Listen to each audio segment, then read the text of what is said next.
Hey, I'm Felix from howtopracticedrawing.com, and in this video I'm going to teach you 7 skills that you can use to draw with realism.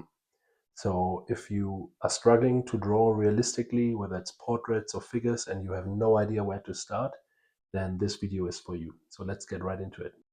So the first skill to draw with realism is your materials. So what do I mean by materials? Look at these here. If there are any that you have never seen before and you're like, how do I use this for drawing? Then learning about materials will probably really help you in drawing things more realistically. So here are a few simple tools, and let me give you a quick overview of how you can use them.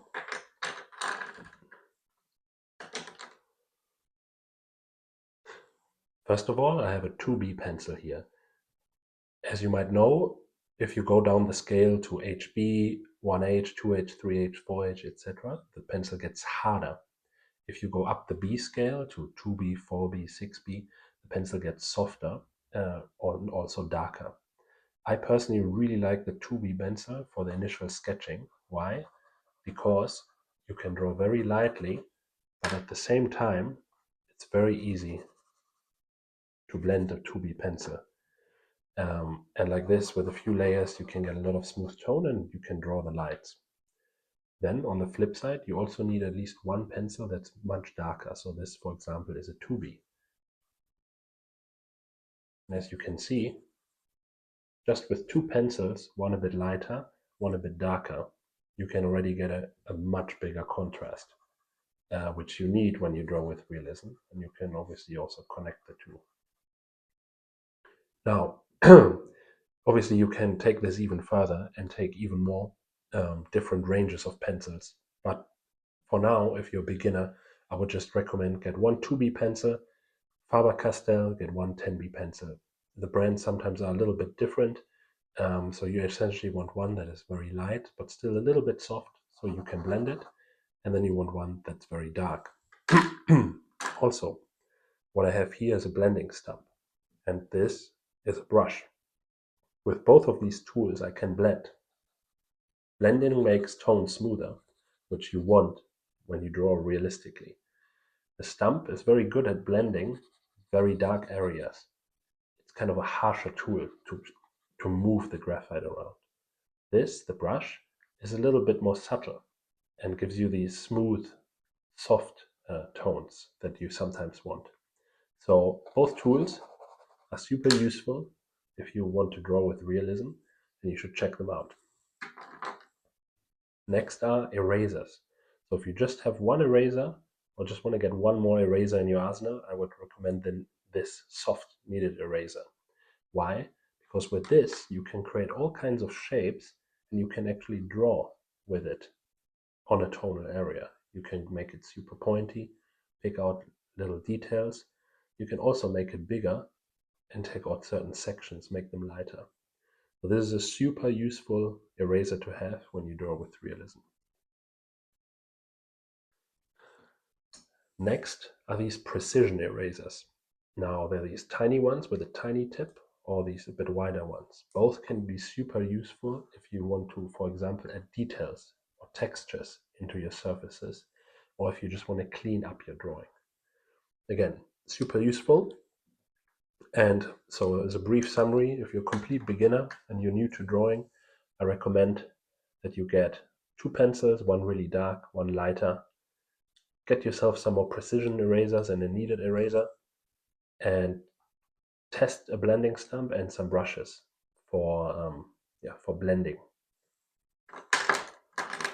So the next skill out of 7 for drawing realistically is linear mark making.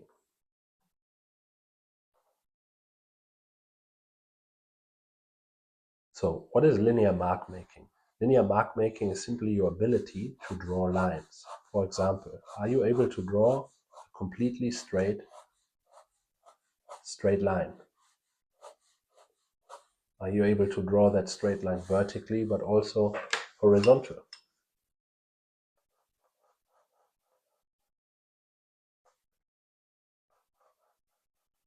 As you can see, as I'm warming up, I'm getting a bit better. It's a bit tough here with the camera in the way. But this is linear mark making. Are you able to draw straight lines?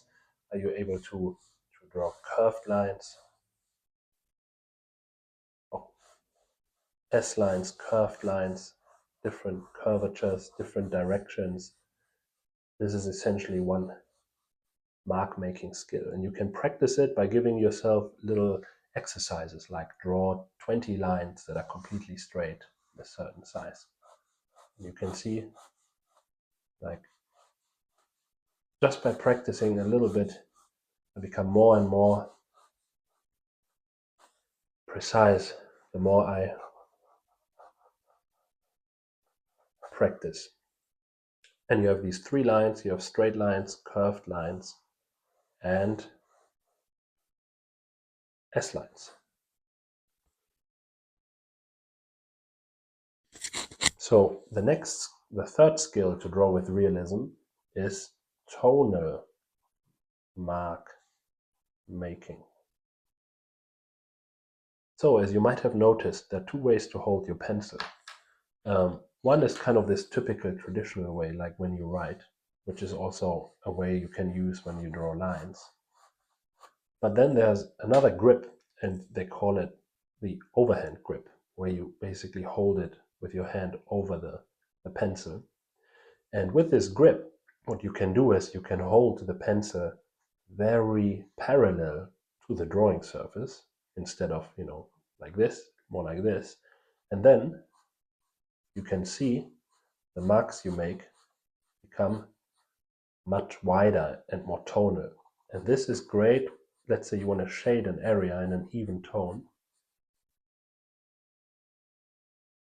You can see with this grip, I can cover a whole surface area very fast, which if I did it like this, I could never cover it like that. And as you might know, being able to draw this kind of tone is a critical skill if you want to draw with realism. So try it out. Instead of using a writing grip, hold it like this and start making some marks like you did here. You can also try different, curved marks, different ways of doing it. You do short fields like this. You can also start very dark and try and do some gradations. But this is essentially tonal mark making. Now we get to the 4th skill of drawing with realism, which is shape. And I put in brackets, measuring. So everything you see in the real world, no matter how complex it looks, can be reduced to simple shapes. So what is a shape? A shape, for example, is a triangle. Or another shape is a sphere, or like a round circle. Another shape is a box. And essentially, once you can draw these basic shapes, anything you see can be reduced into a basic shape. So a head might be a combination of an egg with some more square and triangular elements. And once you understand this, you can also then tweak these rough shapes into more unique merged shapes that use elements of all, of a circle, a triangle, and a box. So that's the 4th skill of drawing with realism, which is drawing with shape. Now, the 5th skill of drawing with realism is gesture. And I'll demonstrate that later in the demo. But essentially, gesture is when you look at something and you're trying to reduce it to its most simple statement. So you might have a little figure and you might just want to reduce it to a simple line, a simple statement. That is what you would call a gesture. And it's essentially how you reduce what you see into a very simple statement. And I'll show you later in the demo how that works. So now the 6th skill of drawing with realism is value. And I put in brackets, edges.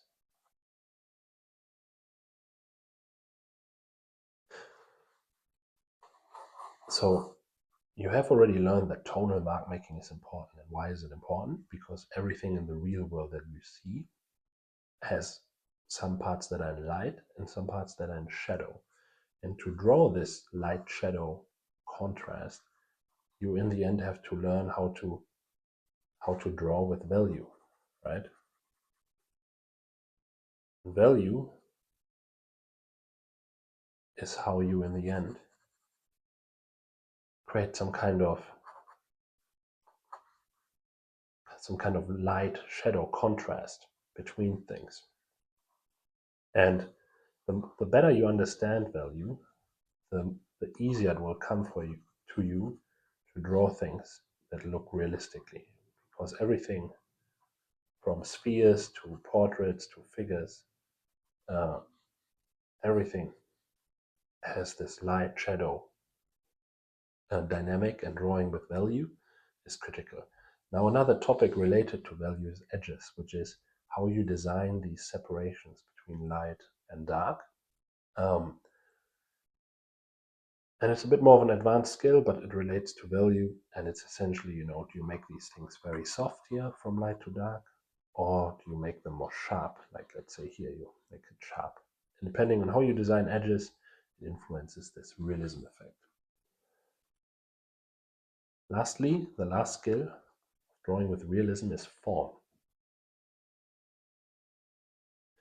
Now, in my opinion, form is a little bit of a result of when you draw with value, with shape very well, the form tends to appear. But there are definitely some skills in drawing that I would say are very uniquely about creating form. And one is cross-contour drawing. So what is cross-contour drawing? So let's say you have a little ball, and one way you could obviously shade this is to do it super flat. And as you can see then, this part here starts to also look flat. Another way you could render it is if you actually try and imagine this is a round ball, and you follow this ball with really the surface of the ball with really round marks. As you can see, by doing that, you create the sense of, oh, this is round, because the curves make it feel round. And this is called cross-contour drawing. And the better you get at imagining how to draw across the form, the more it will also feel like a form on paper. So that is kind of the seventh skill, which is drawing with form. Now, you might have looked at all of this and said, okay, I can see how these are relevant, but how do I actually use them in a portrait drawing or in a figure drawing? So I will do now a little demo where I will show you how you can use all of these 7 ones right now. Now, what's important to know is that all of these skills go deeper and deeper and deeper, which means, you can learn some initial little skills today and it will help you a lot. But then over time, if you want to get better and better and better at drawing, you don't necessarily have to search for new skills. You actually have to go deeper in each of these 7 skills. So for example, with form, you might in the beginning just learn these basic ways of doing cross contour marks. But then later you might actually try and learn how to um, how to merge forms where they maybe you have a square form and then it turns into something that's a little bit more of a cylinder, etc. So there are all these different ways that you can go deeper and deeper and deeper into your materials, your shapes, your gesture, etc. And that's really then how you get better and better at drawing. So let's now see how I apply these 7 skills of realism in a drawing of a figure. So you can see here that I start this drawing with a simple gesture study where I use a pen. And I use a pen because a pen is very unforgiving and you can't really erase it. So it's a great way to just initially study your subject, to do a quick sketch and just get at it. And this is where gesture comes into play. Because gesture is essentially about capturing the pose or the portrait or whatever you're drawing in a simple statement and reducing it to simple lines, simple shapes, etc. Um, and it kind of gives you the roadmap for the rest of the drawing. It's this simple statement that in the end you want your final drawing to also bring across. So that's what I'm doing here. Okay, so now I'm starting the real drawing with in pencil, in graphite pencil. And as you can see in the beginning phase, all I'm really trying to do is capture the shapes of what I'm looking at. So right now I'm drawing, the shape of the front leg of the right leg, the shape of the calf and the foot, and the shape of the upper body. Um, and that's why I'm essentially using this basic skill of reducing what I see to a basic shape. And by reducing it to a basic shape, um, you're essentially starting to translate this very complex reality out there that seems infinitely complex into a simple design. Um, and it really is in the end what will make your drawing very clear and easy to read for the viewer is this kind of underlying shape design. So as you can see in this passage here is that I'm also using the different grips I showed you. So now I'm using this typical writing grip, and I'm starting to use some linear mark making to refine the shoulder and the contour, the outer line of the figure. And I'm refining these lines essentially and trying to design them and slowly build them up to create also more and more this illusion of form. But that's where you can see these basic skills like linear mark making start to apply. Because if you can't draw a curve, if you can't be precise enough to draw the line that you want to draw, then you really struggle in drawing. And on the flip side, if you practice linear mark making consciously and you learn how to practice it and get better and better at it and become more and more competent at it, then you struggle less while you draw, and your lines will look more beautiful. Now, here's a little passage where you can see that I use this overhand grip that is essential for making tonal marks. Um, and as you can see, I'm trying to create these marks that are a bit softer, modeling kind of the form and the values around this leg to make it come off the page. And that's where this overhand grip becomes very useful. And while it might feel awkward at first when you've never used it before, the more you use it, the more you get better at it, and the easier it becomes to make different kind of more complex marks. And then you'll realize that this is a very useful addition to your skill set because suddenly you can make all these new marks that you couldn't make with just a writing grip. So now the next stage is where we start to build up the value, and the value is as important to the picture as the shape. And again, it's this phase where you're trying to translate this very infinitely complex world out there into a simple value statement, and you're essentially making design choices for the viewer as to how many values you want to use, how dark they are, what relation they have to each other, and this decision making is then what makes the drawing really stand out and make it more impactful to the viewer. And obviously, your understanding of materials. In this case, I use a makeup brush to kind of soften the appearance of the value on paper. The better you get with your materials, the easier and quicker you'll be able to create the kinds of tones and values that you want for your specific designs. So in my experience, value is as much about learning to see it, learning to use it, but conceptually, but then also to know how to use your materials to actually get the values that you want. All right, now we're a bit further along in the drawing, and you can see I'm really focused on this focal point, which is kind of the side of the hip, which is the main view that I'm trying to make the whole drawing evolve around. And as you can see, the figure is kind of starting to appear out of the space. And this is obviously where your understanding of form, how to, you know, draw around the form, draw into the space, all of this comes into play at this stage, because I'm obviously trying to figure out how to make this leg appear three-dimensional and go recede into space for the figure to come forward. And that's where, again, these very basic foundational skills of form drawing help you create these illusions. And there are so many levels to it, and you can get better and better and better at them. And the deeper you study it. So yeah, it's really kind of this limitless skill that you can just study, get better at, and then have it improve your work. And this is here where I'm trying to refine the form, make small improvements to the silhouette, to little gradations on the form to make it pop more and more and more. All right, now you just see kind of the end of the drawing and how I keep developing it to the end.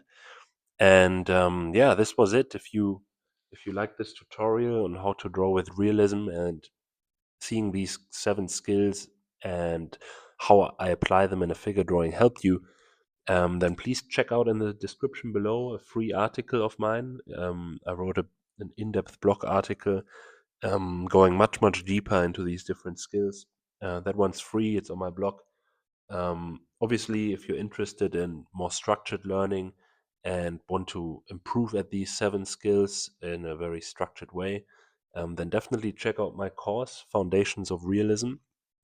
I go into each skill there in a lot of depth and kind of explain them from the ground up, and show you also how to go several levels deeper into each of them, each of the skills, and essentially then how to use them all in unison in a final drawing.